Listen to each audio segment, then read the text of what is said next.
Lescaut, prehistoria del arte. Cueva de Lescaut, Dordoña, Francia, 1800 años atrás.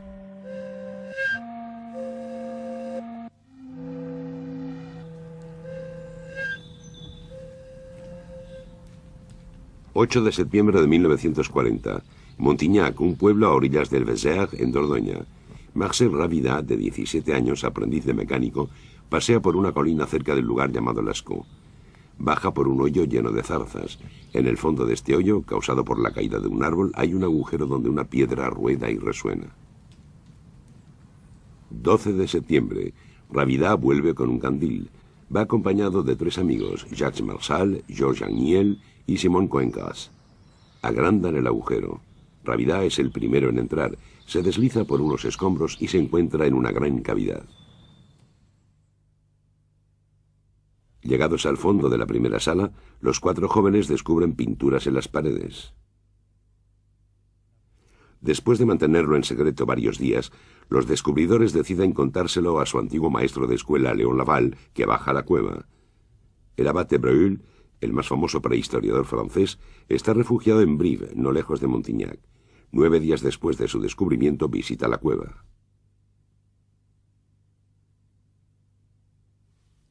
Recién terminada la guerra, películas, fotografías y libros harán famosa esta cueva, en adelante llamada de Lescaut.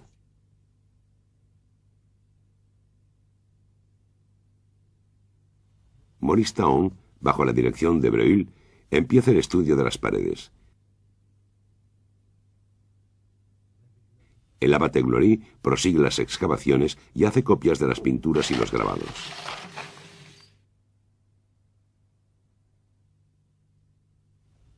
Pero la cueva se acondiciona para que puedan circular los turistas que acuden por miles y la capa arqueológica es pisoteada, saqueada y desordenada. El sistema de aireación y los visitantes introducen esporas y bacterias. Estimuladas por la iluminación y el anhídrido carbónico, las algas verdes invaden las paredes. Además, se forman cristales de calcita blanca sobre las pinturas. En 1963, la cueva es cerrada al público y es tratada con éxito contra la enfermedad verde y la enfermedad blanca. 20 años después, en las proximidades, se inaugura un facsímil subterráneo.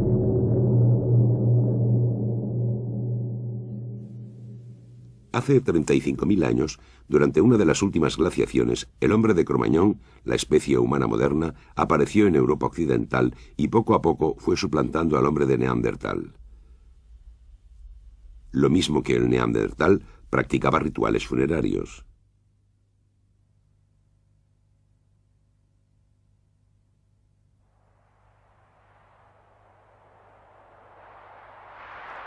Los hielos polares cubrían parte del norte europeo. El clima del valle de la Vézère se parecía al de los países de estepas frías o de tundras actuales. Los hombres solo podían sobrevivir con una aportación constante de carne gracias a la caza y la pesca, complementadas en verano con la recolección de varias plantas.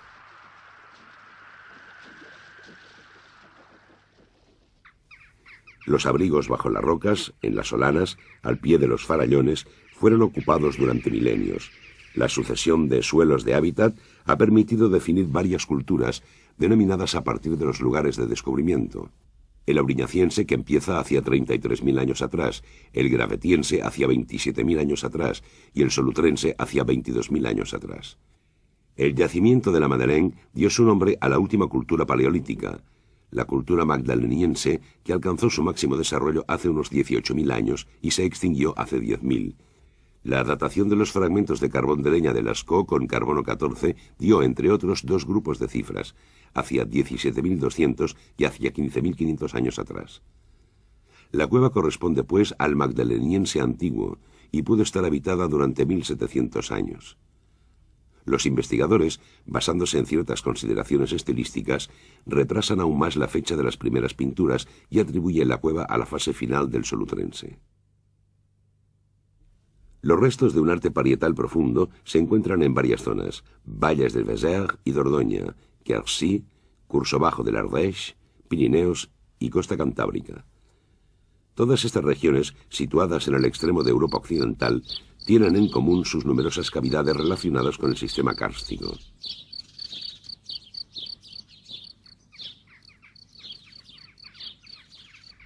El hielo excavó la caliza más blanda, formando amplios abrigos. Las bóvedas se desconcharon, los desplomes se agrietaron hasta hundirse, y el mecanismo continuó. En cuanto a las cuevas, se formaron con la infiltración del agua en las grietas del banco de rocas. El agua disuelve la caliza, formando poco a poco arroyos o ríos subterráneos. Estas galerías, hoy secas, a menudo tienen un perfil de ojo de cerradura. La caliza disuelta vuelve a cristalizar en forma de calcita. En Lascaux, una capa de margas arcillosas ha impedido que en la bóveda se formen las habituales estalactitas y otros colgantes.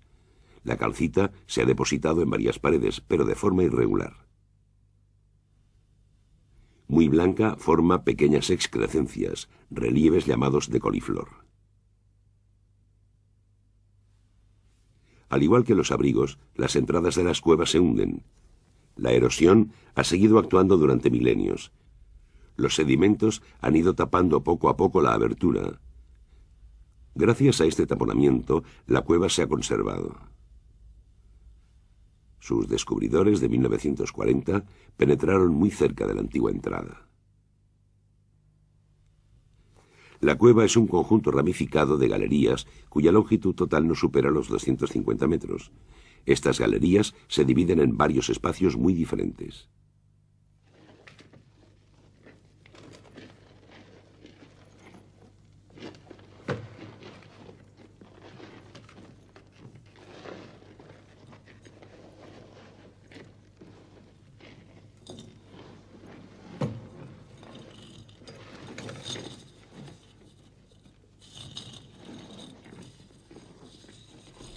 La Sala de los Toros es una rotonda oval de 6 a 9 metros de ancho y unos 20 metros de largo. Su bóveda culmina en 5 metros. Una pared regular muy inclinada y cubierta de calcita blanca le da la vuelta. Hay varios desconchones que descubren la caliza amarilla. Por abajo, la pared está limitada por un zócalo de color pardo rojizo. Se distinguen por lo menos 4 grandes toros de tamaño creciente. El último animal tiene más de 5 metros de largo. Caballos, ciervos, bovinos. Signos.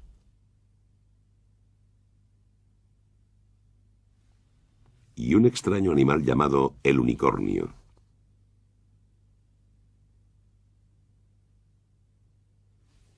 En el fondo de la Sala de los Toros se abre el divertículo axial, un pasillo de pendiente suave, estrecho en el suelo, que se ensancha hacia arriba, de 2,50 a 3,50 metros en la parte decorada. El techo se encuentra a unos 4 metros del suelo.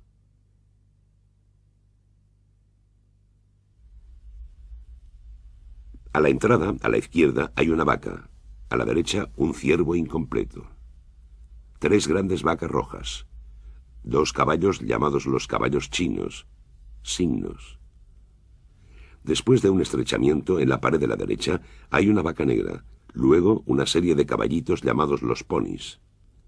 Una cabeza de toro. En la pared de la izquierda, un toro de más de 3 metros de largo con 2 siluetas de vacas rojas.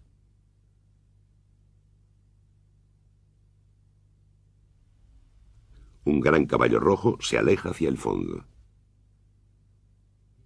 Unos machos monteses enfrentados, separados por un signo grande. El divertículo axial termina en un falso pilar. Signos y fragmentos de caballos. Un caballo del revés. Luego hay un pasadizo serpenteante, bajo y estrecho, que prolonga varios metros la galería. En la pared hay un bisonte rojo y 2 caballos.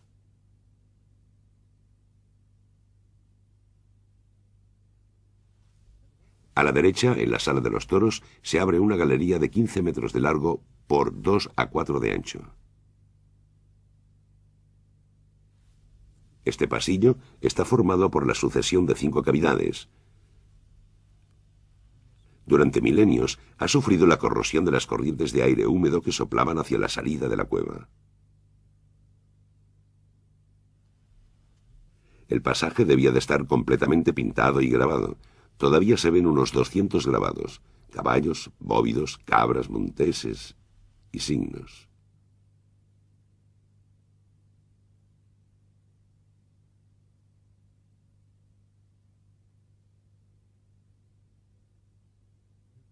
El pasaje desemboca en la nave, una amplia sala de 5 metros de ancho que desciende con fuerte pendiente a lo largo de 20 metros. En la pared de la izquierda, en la esquina entre el pasaje y la nave, hay un pequeño caballo grabado. En un friso aparecen 7 cabezas de machos monteses y una de cierva.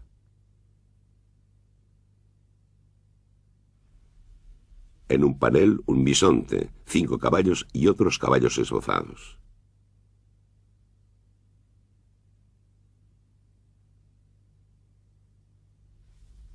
Más lejos, una gran vaca negra y una veintena de caballitos en fila. Todos estos animales están llenos de trazos grabados que subrayan sus contornos. Tocando las pezuñas de la vaca hay varios signos cuadriculados policromos y grabados, los blasones.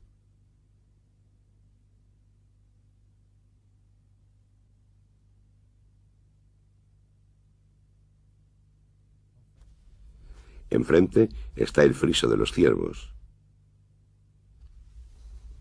Más abajo, los bisontes cruzados.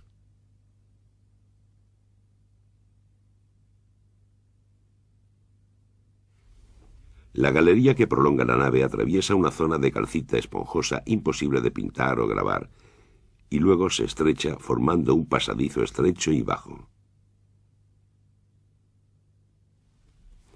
El divertículo de los felinos, de unos 25 metros de largo, está formado por varias cavidades pequeñas con grabados. El primer conjunto muestra varios felinos, numerosos trazados de animales y signos.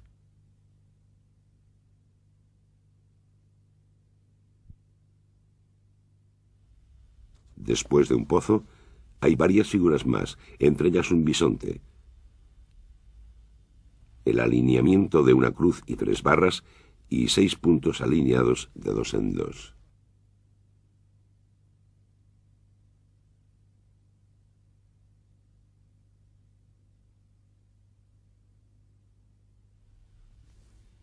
En la desembocadura del pasaje, en la nave, se abre a la derecha una sala, el ábside, de 5 metros de ancho, en parte rellena por un banco arcilloso de varios metros de espesor. En el techo hay 2 caballos enfrentados, uno amarillo y el otro rojo, y restos de otras pinturas borradas por la corrosión. Y por todas partes, del suelo al techo, gran cantidad de figuras superpuestas.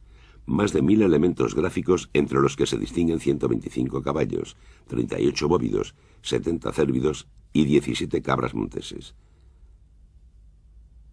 También hay muchos signos, se distinguen más de 400.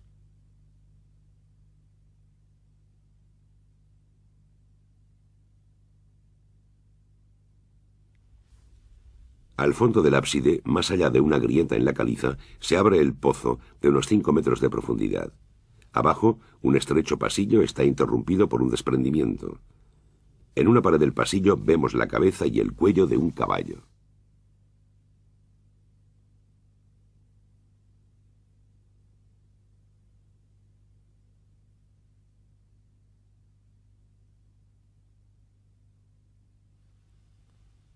En la otra, un bisonte herido y un hombre que cae de espaldas. Un bastón o un signo terminado en una cabeza de pájaro.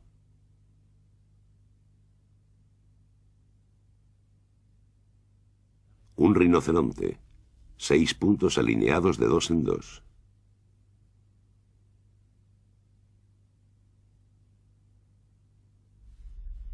En la cueva se han encontrado más de un centenar de piedras planas de tamaño mediano. Algunas tienen un hueco tallado con un instrumento puntiagudo. Estas piedras servían de candiles. En ellas se ponían 2 pedazos de grasa animal con fragmentos de yesca o ramitas de enebro y se encendían. Las mechas mojadas con grasa animal daban luz como una vela moderna.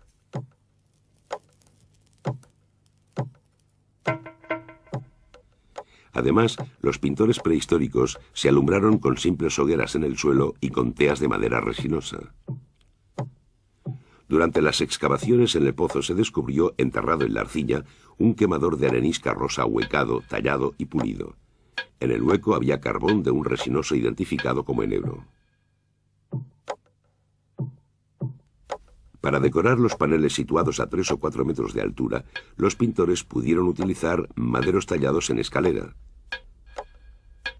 En el divertículo axial hay varios agujeros en la pared y una cornisa situados en el mismo plano horizontal.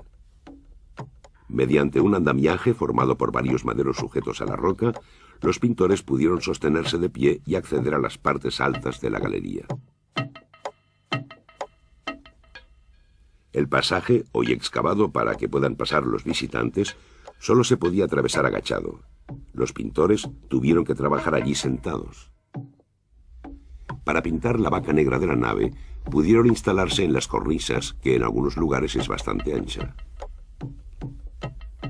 Enfrente, unas sencillas escaleras de troncos facilitarían el acceso a la pared elevada de los 5 ciervos. El divertículo de los felinos brinda unos paneles muy bajos, todos ellos a mano. Pero para llegar al extremo hay que atravesar un pozo de más de 4 metros.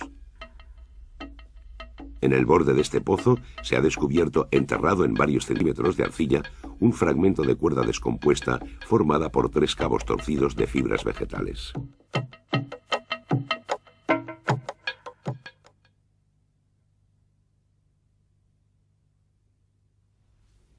Esta penetración en las cavidades hasta los agujeros y pasadizos más recónditos es una de las características más curiosas de las culturas paleolíticas. En la cueva de Combrael, la estrecha galería por la que solo se podía avanzar a rastras está decorada hasta 250 metros de la entrada.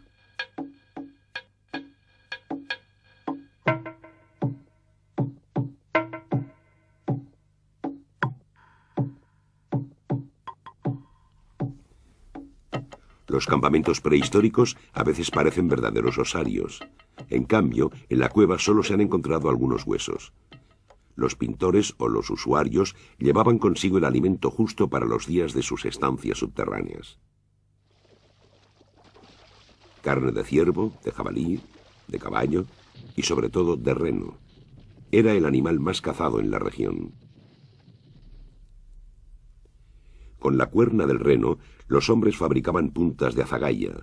En la cueva se han encontrado varias puntas de estas. El reno ocupaba el lugar principal en la vida diaria, pero curiosamente es el único animal que no está representado en Lascaux, a no ser que se interprete como reno un grabado confuso del ábside. Los animales más grandes de Lascaux son los huros, la forma antigua y salvaje de nuestros toros domésticos y toros de lidia. El último animal en libertad fue abatido a principios del siglo XVII en Polonia. Luego, mediante cruces de varias especies domésticas, se han logrado imitaciones más o menos logradas del huro. El macho era un animal imponente, con una altura en la cruz de más de 2 metros. Las vacas, más pequeñas, tenían la cabeza y los cuernos mucho más finos. El bisonte era más corpulento que su descendiente moderno, el bisonte europeo. Su cornamenta era más grande. La escena de la nave podría representar el duelo de los machos en la época de celo, en primavera. Uno de los 2 bisontes está mudando. Su capa oscura de invierno cae en jirones, dejando al descubierto un pelaje rojizo. Los 2 animales muy próximos se dan la espalda. Tienen la cola levantada, señal de furia, como en el bisonte herido del pozo o en muchos otros grabados. Los caballos, grandes y pequeños, son abundantes en Lascaux, como en la mayoría de las cuevas o abrigos decorados.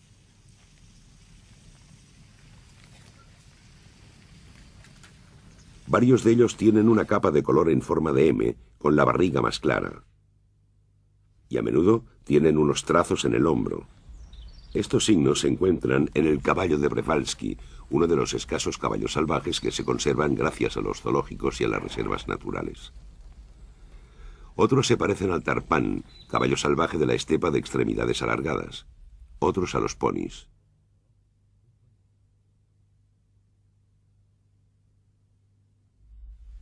Un caballo pace. Otro rueda por el suelo. Otros saltan o se encabritan.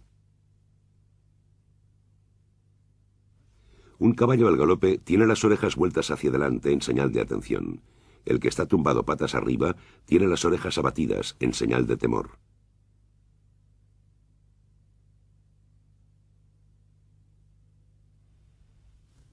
Las imágenes de ciervos son numerosas.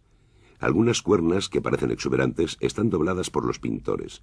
Cornamentas de 2 troncos, candiles y coronas, y a veces palas muy anchas.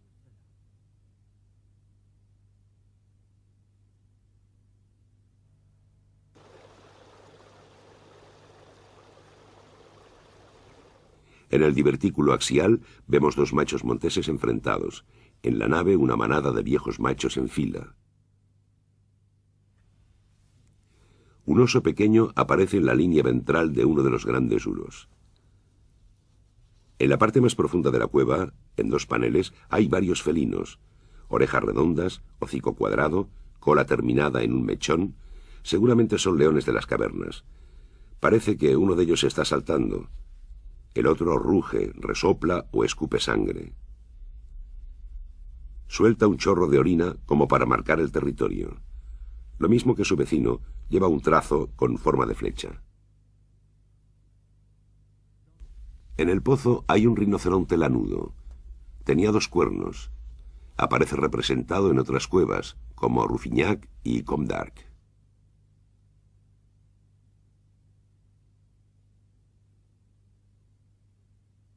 Uro, bisonte, caballo, ciervo, cabra montés, oso, león, rinoceronte.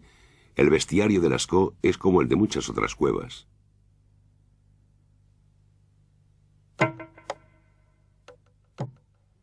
En Lascaux también se han encontrado varias piedras planas o huecas, teñidas de rojo o de amarillo. Pudieron servir de morteros. Otras eran cubiletes para el polvo o la pintura líquida. En la cueva se han recogido un centenar de bloques colorantes. Algunos de ellos tienen rastros de haber sido usados. Es posible que con ellos dibujaran en las paredes. Otros eran rascados con sílex y daban el polvo de colores que se encontró en montones durante las primeras exploraciones. Los óxidos de manganeso son minerales negros que a veces se encuentran en estado natural en las cuevas. Utilizados en forma de nódulos, pueden dar un trazo negro bastante graso. Los ocres son arcillas teñidas de amarillo o de rojo por óxidos de hierro. En la región había yacimientos. Los ocres se podían emplear para curtir pieles y para teñir los vestidos y los objetos domésticos. Es posible que también se utilizaran para pintar las armas de caza, para el maquillaje, la pintura corporal o el tatuaje. Esta materia tenía seguramente una función ritual. También se encuentra en las sepulturas. El ocre rojo se pudo relacionar simbólicamente con la sangre, como hacen algunos pueblos actuales. No había azul ni verde. El blanco, pese a ser fácil de conseguir a partir de la arcilla corriente, no se utilizó en Lascaux. La paleta es limitada, pero las tonalidades obtenidas son numerosas. Los ocres amarillos dan unos tonos que van del amarillo pálido al marrón fuerte. Los ocres rojos dan tonos que van del rojo al violeta. El negro de manganeso, según su densidad, da grises parduzcos, grises metálicos o negros muy densos. Con frecuencia las figuras son monocromas, pero en muchas de ellas se emplean 2 colores, amarillo y negro, rojo y negro. Las figuras cuadrangulares de la nave reúnen los 3 colores de la paleta de Lascaux, amarillo, rojo y negro. En la escena de los bisontes vueltos de espaldas, el de la derecha fue pintado primero con rojo, y luego ese rojo fue cubierto con negro, lo que le da otra tonalidad. En la sala de los toros y en el divertículo axial, los animales destacan sobre un fondo blanco brillante salpicado del amarillo vivo de las escamas de caliza y sobre una capa pardo rojiza. A pesar de los pocos colores utilizados, el efecto general es polícromo. Las luces naranjas y rojas de las antorchas y los candiles debían hacer que los negros fueran más intensos y los rojos y amarillos más claros, reforzando su brillo.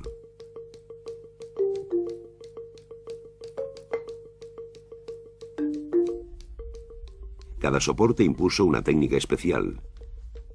En el ábside y la nave, la caliza por lo general es lisa y friable.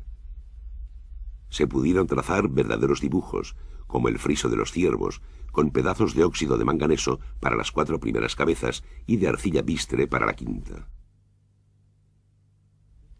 El dibujo está realizado a partir de una X central, verdadera abstracción que encontramos en todo este friso.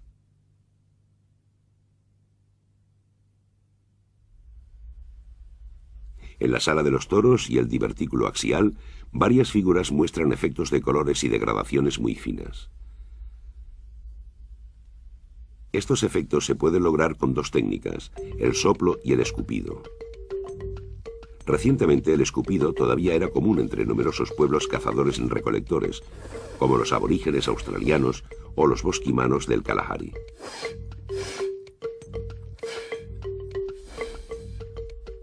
Así es como se obtuvieron algunas de las figuras rupestres más antiguas, como las manos negativas.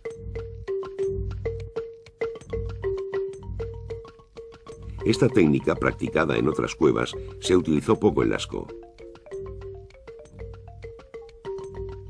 Por ejemplo, al fondo del divertículo axial, donde las superficies de las figuras rojas son irregulares.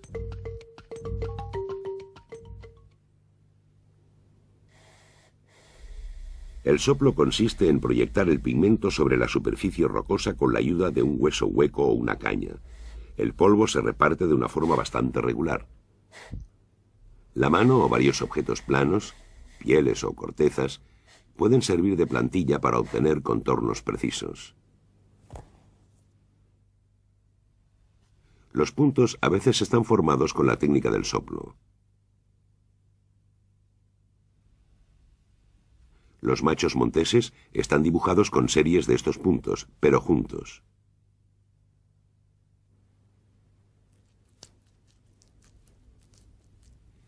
El pintor, mediante muñequillas de piel libres o atadas a unos mangos, podía imprimir en la calcita series de puntos pequeños o grandes. Los contornos y detalles de los grandes uros están pintados con muñequilla. Los puntos unidos forman trazos. Las partes bajas de los uros se terminaban con soplo y pincel. Otro de los utensilios, en efecto, era el pincel. Con un penacho de crines atadas y sujetas a un mango, se podía extender el pigmento preparado en un cubilete. Así se realizaron los contornos de los caballos chinos o las pezuñas de los bisontes cruzados de la nave.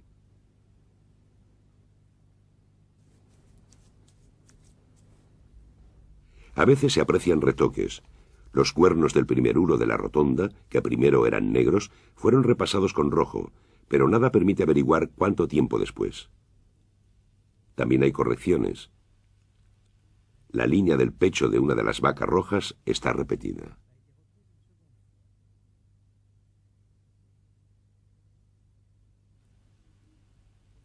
Si se tienen en cuenta las complejas manipulaciones de los pintores, el trabajo es muy esmerado. Parece como si la pared estuviera rodeada de un respeto sagrado.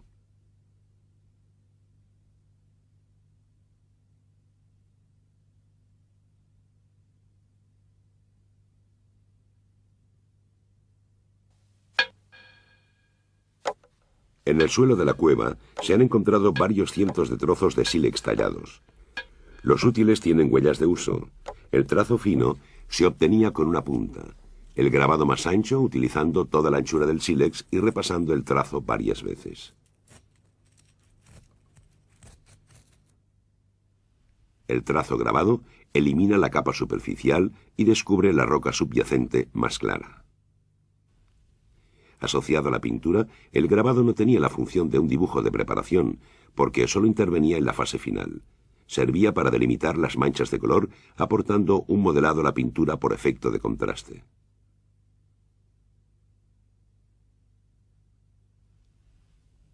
A veces, el grabado añade a la pintura ciertos detalles delicados, como los ojos o los hollares. o también, al intervenir sobre la superficie pintada, produce una forma nueva en el interior de la primera. El grabado solo aparece en las cuevas. Junto con la pintura y la escultura, representa un arte que se desarrolló sobre todos los soportes. El arte mobiliario, poco desarrollado en la época de Lascaux, alcanzará en el magdaleniense un auge considerable.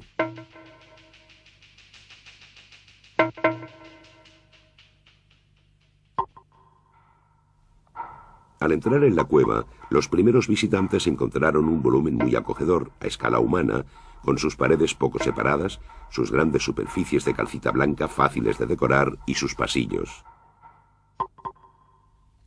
Da la impresión de que numerosos animales se desplazan por el suelo imaginario, delimitado por las cunetas inferiores.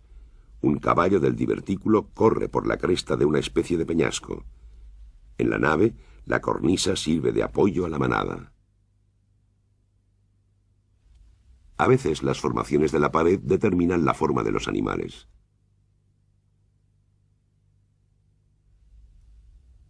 El hombro y la pelvis de una de las vacas rojas coinciden con superficies lisas y relieves de la pared.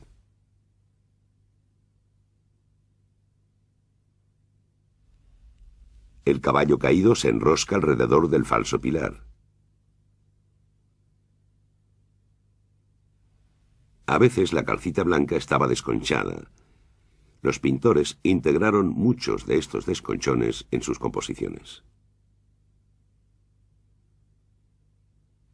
Entre los dos uros enfrentados aparecen unos ciervos representados de todas las maneras posibles. El primero está completo. Al segundo solo le falta la cabeza. El tercero no es más que la parte delantera y una cornamenta. El cuarto solo tiene pintado el cuerpo. Dos desconchones hacen de cornamenta. El quinto es solo cornamenta, y el cuerpo es evocado por un gran desconchón alargado. Para el pintor es como si el animal estuviera en potencia en las formas de la pared. Después de la época de los pintores, se formaron otros desconchones, mutilando dos de los uros. En el momento del descubrimiento, había una gran placa con restos de pintura en el suelo al pie del unicornio. Hoy, apenas conservan ningún resto de color, pero se puede poner en su sitio gracias a una foto de 1948. De este modo, un caballo pequeño recupera su cabeza, y también reaparece una gran cabeza pintada como la de los uros de al lado. Asimismo, en la pared opuesta, muy corroída, solo queda la huella de un sexto uro que miraba hacia la entrada de la cueva.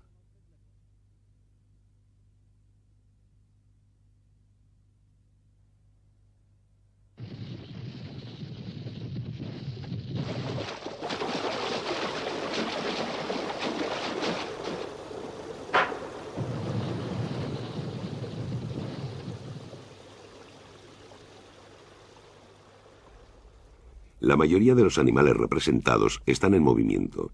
Los uros, con las patas muy separadas, da la impresión de que avanzan a buen paso.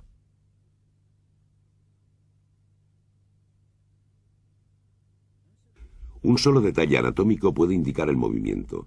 El bisonte herido del pozo está embistiendo. El pintor ha bajado su cabeza sin desplazar el resto del cuello. Una vaca del divertículo axial está representada saltando o rodando por el suelo. A veces un pequeño trazo o un punto evocan el aliento del animal. Es posible que varios grupos representen las actitudes o posiciones diferentes del mismo animal.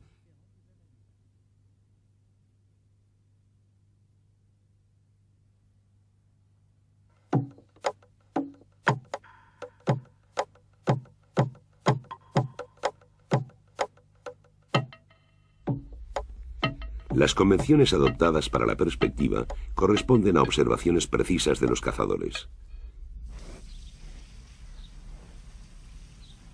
Los cuernos de los uros tienen una curvatura doble. Este volumen complejo en forma de lira puede tener aspectos muy distintos al menor movimiento del animal.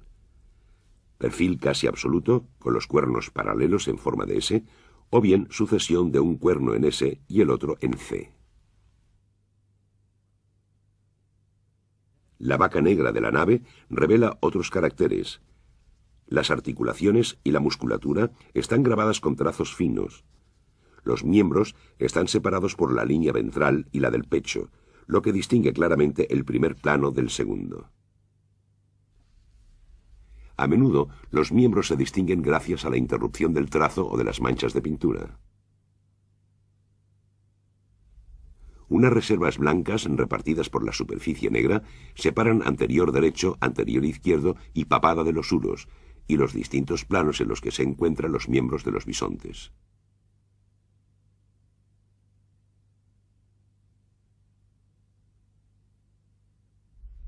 Las paredes pintadas están muy inclinadas o muy altas. Los pintores trabajaron cerca de ellas, pero sabían que la visión del visitante era más baja o más oblicua, de modo que deformaron a propósito sus figuras. El cuerpo de la primera vaca del divertículo axial está pintado sobre una superficie cóncava y en posición elevada. Su forma estirada se acorta cuando se ve desde el suelo y de lado, en el eje del pasillo. Uno de los uros de la rotonda también está muy estirado, pero desde el eje de la sala se ve normal. En la rotonda, el caballo pequeño fue pintado antes que el caballo grande, ya que la línea del vientre se detiene justo antes de la cabeza. Y este caballo grande, a su vez, fue pintado antes que los uros. En efecto, la línea del lomo de estos últimos se detiene al llegar a la cabeza del caballo y sigue después de la crin. Asimismo, la papada, el pecho y los miembros anteriores de los uros sortean el pequeño caballo que caracolea a sus pies. En cambio, la cornamenta del ciervo rojo se superpone al morro de los uros. Por lo tanto, en este panel hay un orden de composición preciso, como si al período del caballo le hubiera sucedido el del uro, y al del uro el del ciervo. Pero es imposible saber si estas pinturas están separadas por unos instantes, unos años o unos siglos. Uno de los aspectos más extraños del arte parietal prehistórico, en efecto, es la forma en que unos animales se superponen a otros, o a veces se penetran mutuamente, o por el contrario, evitan superponerse.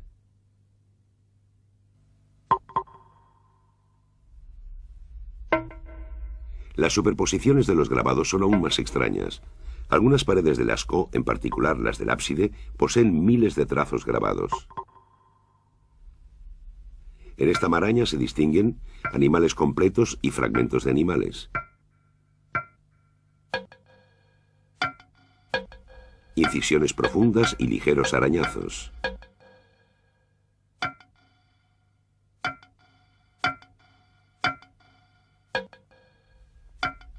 Tramas de líneas y trazos personalizados.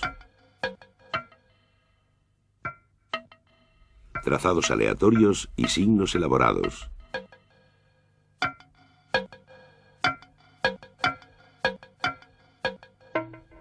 En Lascaux hay más de 400 signos pintados o grabados, número excepcional en el arte parietal. Trazos rectilíneos, trazos dobles paralelos, que también aparecen en las puntas de las azagallas encontradas en la cueva. Trazos múltiples en ángulo. Los encontramos en el quemador del pozo. A veces forman cadenas.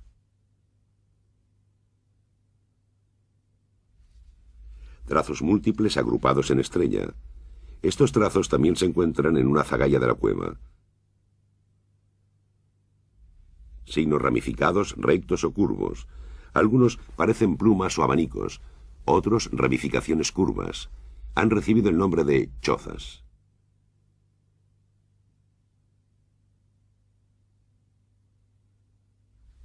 Signos cuadrangulares. En Lascaux hay más de 50. Son rectángulos cuadriculados. Signos compuestos. Reúnen varias figuras. Rayas, cruces, palitos y puntos. Signos agrupados. Series de trazos ganchudos o con punta de flecha. Por último, muy visibles, los grupos o filas de puntos grandes.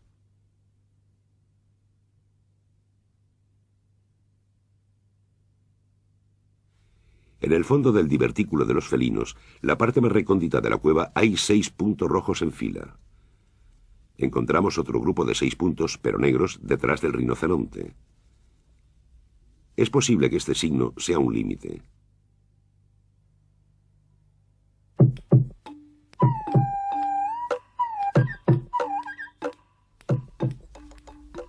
En Lascaux hay una figura misteriosa, el unicornio.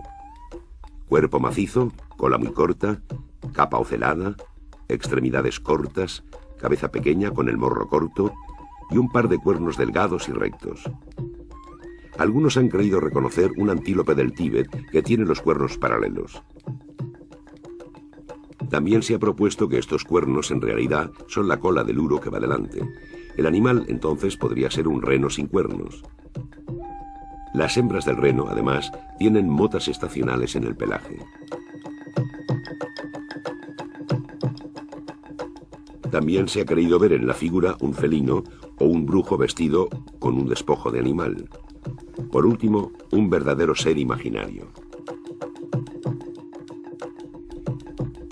En efecto, en otras cuevas se han encontrado varias figuras irreales o fantásticas.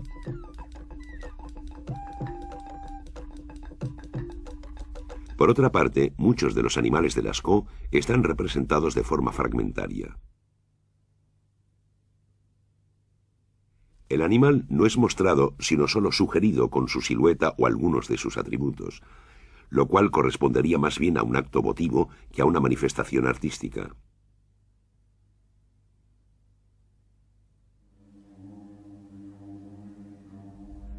El único ser humano que aparece en Lascaux es la silueta pintada de negro en la escena del pozo.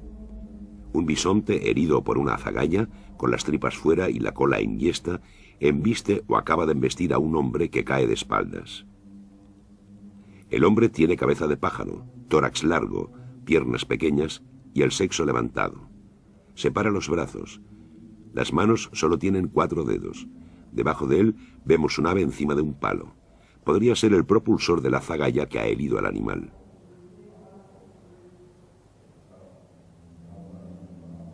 Hay varios personajes muy parecidos en otras cuevas decoradas. Por ejemplo, los hombres con cuernos de Gabilou, o sobre todo, el que se conoce por el gran brujo de la cueva de la Trois Frères, grabado complejo, resaltado con trazos negros de un humano tocado con una gran cornamenta. También hay varias escenas que enfrentan a un hombre y un animal. La de la cueva de Villiers, o la que está esculpida en una roca caliza de Roc des Serres, un hombre huyendo de un uro o un buey almizclado.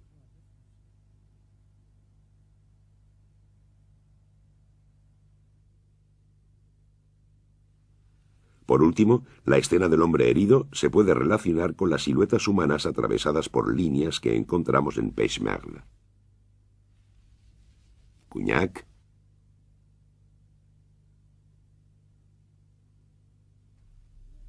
o la cueva Cosquet. Es posible que evoquen una leyenda o una experiencia común a todas estas culturas.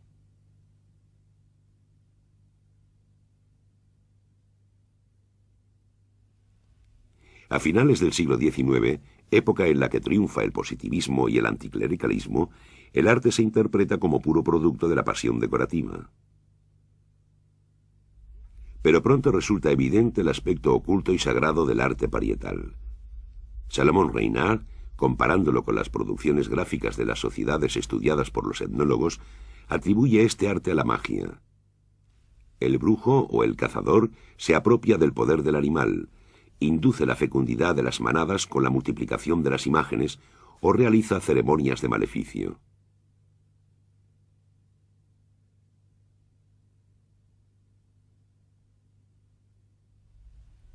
Según el abate Breuil, las cuevas eran santuarios donde se realizaban las ceremonias mágicas. Los animales heridos por flechas corresponden a una magia de la destrucción, las parejas de animales a una magia de la reproducción. Algunas escenas en las que aparecen humanos a una magia de la caza. El tema de la caza, además, permitía interpretar muchos de los signos que serían representaciones de azagayas, flechas, arpones o propulsores. Los signos cuadrangulares serían trampas. Los signos simétricos, estilizaciones de huellas de animales o de cornamentas. En 1945, Max Raffel sugirió que la proximidad entre ciertos animales en las paredes tiene un sentido. Las superficies decoradas son sistemas iconográficos organizados en relación con el toteísmo. El predominio de una especie en una cueva marcaría la pertenencia a un clan. A partir de 1950, Annette Laming-Empereur propuso volver a los propios documentos arqueológicos. Los santuarios profundos muestran unas temáticas repetidas, como la asociación caballo-bisonte o caballo-uro, algunas de las cuales tendrían carácter sexual. Estas asociaciones podrían simbolizar los sistemas de parentesco entre los grupos o las alianzas matrimoniales. Por ejemplo, en el divertículo axial estaría representada la alianza del clan de la vaca con el del caballo.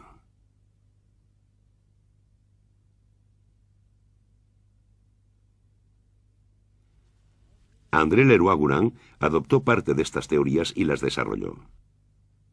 Realizó un estudio estadístico y una localización en las paredes de las especies animales representadas. Algunas de ellas, como los felinos y los rinocerontes, señalan los fondos de las cuevas.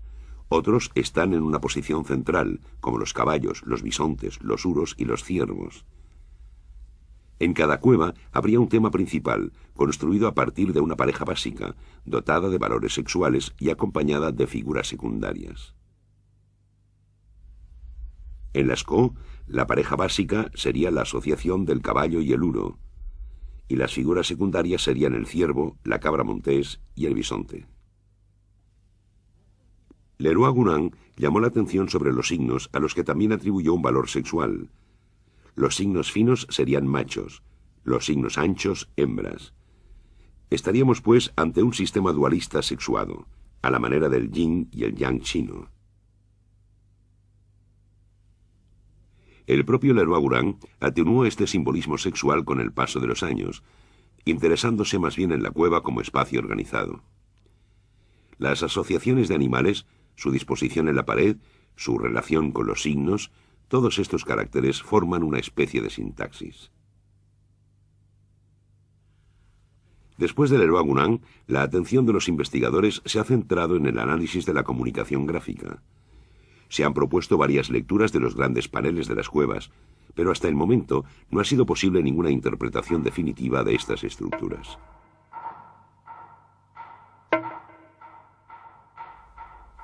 Los prehistoriadores han acabado por desconfiar de la aparente homogeneidad de las decoraciones.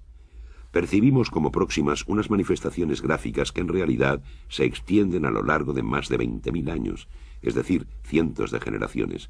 Cada gruta es distinta de las demás, cada una posee su propio estilo y su propia organización simbólica.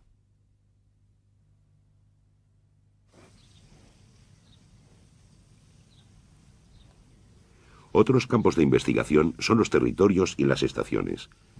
Los cazadores magdalenienses llevaban una vida seminómada. Seguían las migraciones anuales de su caza, pero seguramente volvían todos los años a su hábitat principal. El valle del Vézère, abierto al suroeste, ofrecía en algunos periodos una flora más templada y era una ruta de migración animal estacional hacia los montes del macizo central. Los numerosos abrigos de la región eran hábitats de tribus de cazadores. Las cuevas decoradas, aunque estén cercanas entre sí, probablemente corresponden a etnias que se habían diferenciado poco a poco.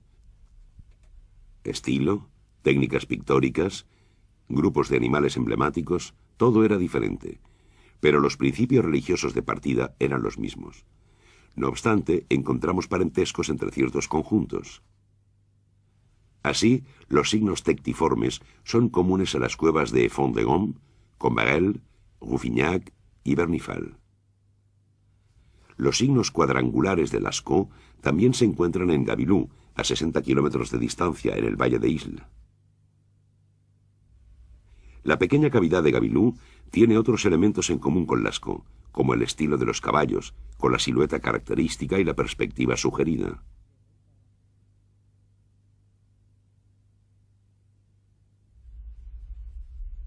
Algunos signos eran marcas étnicas, que señalaban la pertenencia a un clan, una tribu o un pueblo. Resulta verosímil suponer que las composiciones de las cuevas incluyan símbolos de integración a una población dada y una imaginería más compleja relacionada con una forma de religión.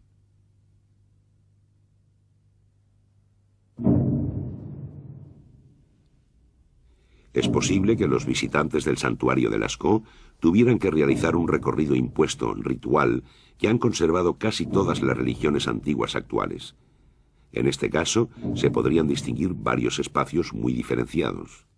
Un espacio abierto a todos, la rotonda, el divertículo axial. Es allí donde se reunirían los miembros de una comunidad, familiarizados con las grandes imágenes de animales y capaces de descifrarlas panel tras panel con la ayuda de un narrador, un anciano o un chamán.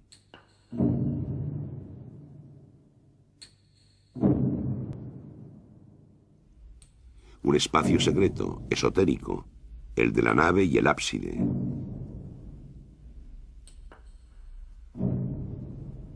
Los miles de trazos grabados en la piedra debían ser descifrados y quizá completados. El divertículo de los felinos podría ser un espacio conjuratorio reservado a ciertos grados de iniciación.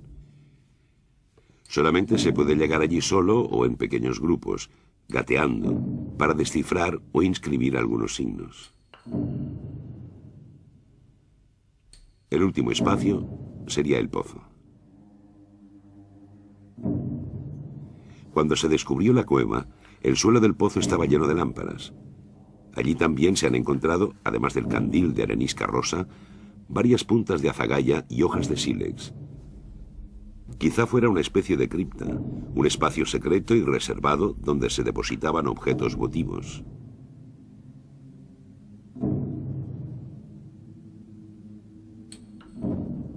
El espacio sonoro, las resonancias, también tendrían su importancia. Podemos imaginar que las ceremonias o las visitas estaban acompañadas de música, cánticos, bailes, salmodias, declamaciones.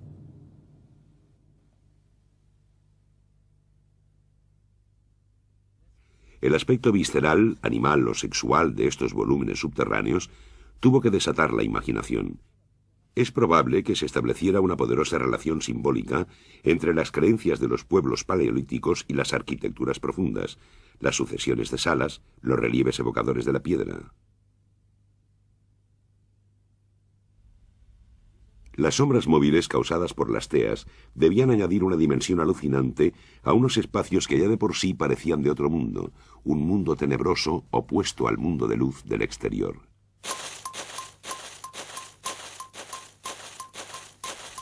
Varios autores han relacionado las pinturas rupestres con el chamanismo. Por ejemplo, entre los bosquimanos de Sudáfrica, el chamán, durante la ceremonia, entra en trance, a veces con la ayuda de drogas alucinógenas. Se supone que viaja por otros mundos, el de los muertos o el de los espíritus animales, que le confieren el poder de sanar o le proporcionan cazas abundantes. Esta cultura chamánica es propia de los indios de América y los pueblos de Siberia.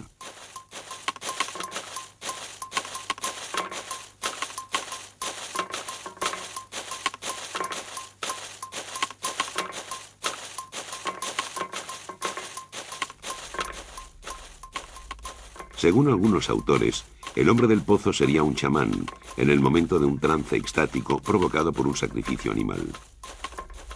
Lleva puesta una máscara de pájaro, y a su lado hay un bastón con la misma cabeza de pájaro. Para los hombres del Paleolítico, el viaje por las tinieblas bajo tierra, el periplo por las profundidades, podría ser la forma de revivir esas experiencias y hacer que renacieran esas visiones. Puede que los hombres creyeran que los animales que pintaban existían detrás de la superficie rocosa, velo extendido entre su mundo y el de los espíritus. Los trazados sinuosos e indeterminados que cubren ciertas paredes podrían ser para ellos como representaciones de un cosmos original del que poco a poco salían los animales.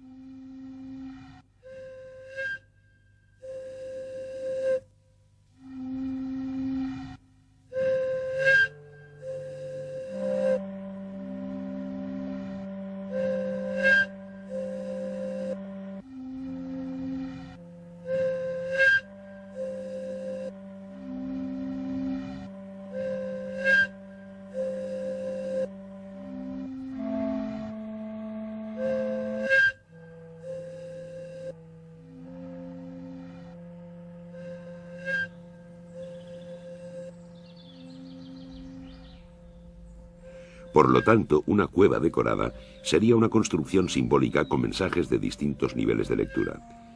¿Cuáles pueden ser estos mensajes? ¿Se pueden descifrar? Las cuevas son lugares sagrados, secretos.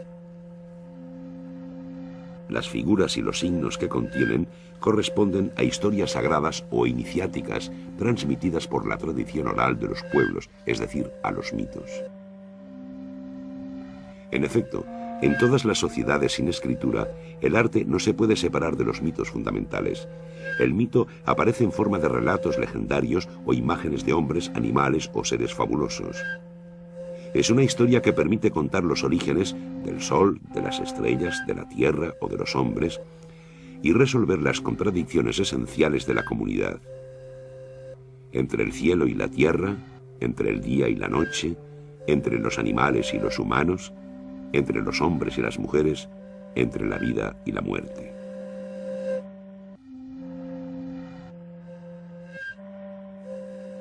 De ahí el sistema de enfrentamiento de dos animales y la presencia de mediadores. Las cuevas eran depósitos de mitos y también depósitos de imágenes que inspiraban la decoración de todos los objetos de la vida cotidiana. La imagen es la base de estos relatos míticos, cuenta los conflictos y su resolución, y conserva para el futuro las respuestas a unas preguntas sin las cuales no se podría conservar la identidad del grupo. No es posible descifrar unos mitos que solo se entienden cuando están acompañados de relatos orales. Como mucho, se pueden adivinar algunos.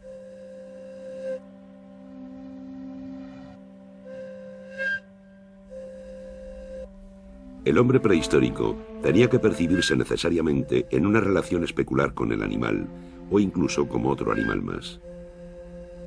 Los grandes antepasados de los que hablan los mitos del mundo siempre son animales. Como en la mayoría de las tradiciones orales de los pueblos cazadores, los mitos relatados en las paredes podrían ser historias de ese tiempo antiguo en el que el hombre aún no se distinguía de los animales.